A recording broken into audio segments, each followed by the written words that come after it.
Questão de número 2, pessoal, uma questão sobre imunologia que vai tratar de vacinas. Espero que vocês estejam me ouvindo bem. Este é o único microfone que eu tenho aqui, ó, um penduricário no meu óculos, é ele mesmo.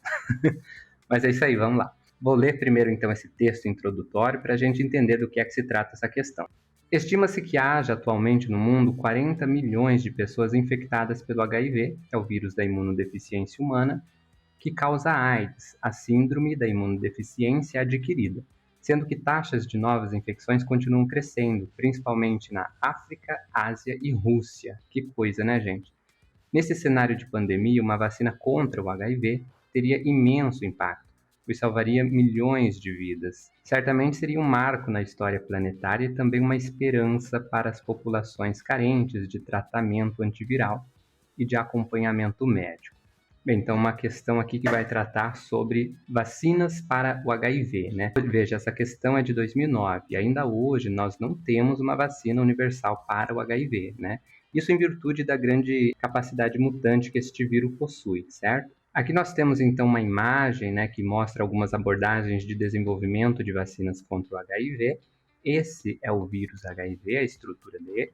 Percebam que ele é um vírus que possui um envelope lipídico externo, com glicoproteínas associadas a ele, uma matriz proteica interna com capsídeo, aqui o núcleo capsídeo, onde ficam então as duas moléculas de RNA fita simples, com algumas enzimas específicas para esse vírus, entre elas a transcriptase reversa, que é justamente a enzima que este vírus usa para se associar ao DNA do seu hospedeiro.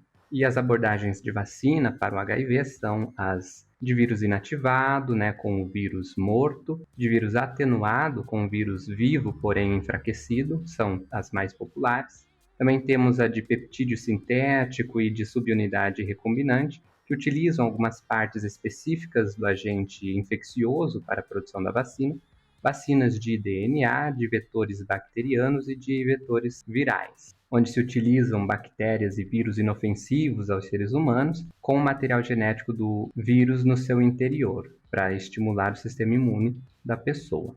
Voltando então para a questão, o comando diz: uma vacina eficiente contra o HIV deveria, letra A, induzir a imunidade para proteger o organismo da contaminação viral? Pessoal, essa é exatamente a função de qualquer vacina: induzir o sistema imunológico a criar uma defesa contra aquele agente infeccioso, neste caso o vírus, certo? Então parece que essa questão está ok, né?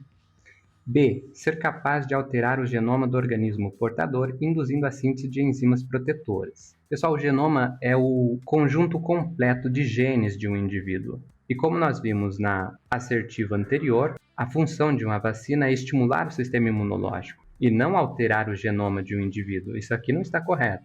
Letra C. Produzir antígenos capazes de se ligarem ao vírus, impedindo que este entre nas células do organismo humano. O que se liga ao vírus e impede a sua entrada na célula, pessoal, é o anticorpo, né? E não o antígeno em si. Lembram daquela estrutura típica de um anticorpo, mais ou menos em Y? Ela que tem a capacidade de reconhecer um antígeno de algum micro-organismo que está ali no corpo, né? Isso aqui seria mais ou menos como essas glicoproteínas ao redor do vírus do HIV. Então, não, a vacina não produz antígenos propriamente dito, mas possibilita a produção de anticorpos pelas células do sistema imunológico. Essa também não pode ser a correta. D. Ser amplamente aplicada em animais, visto que esses são os principais transmissores do vírus para os seres humanos. Pessoal, o HIV, apesar de ter uma origem primata, né, nós temos a CIV, que é o vírus da imunodeficiência símia. O vírus HIV é exclusivamente humano, tá? Então, vacinar animais com esse intuito não vai ter nenhum efeito epidemiológico. E estimular a imunidade minimizando a transmissão do vírus por gotículas de saliva. Ao contrário dos vírus respiratórios, como da gripe e Covid, o HIV ele é transmitido principalmente via sexual, sanguínea ou vertical, da mãe para o feto. Então não tem essa de gotículas de saliva, ok? Dessa forma, a única questão que nos parece adequada é, de fato, a letra A de ácido nucleico.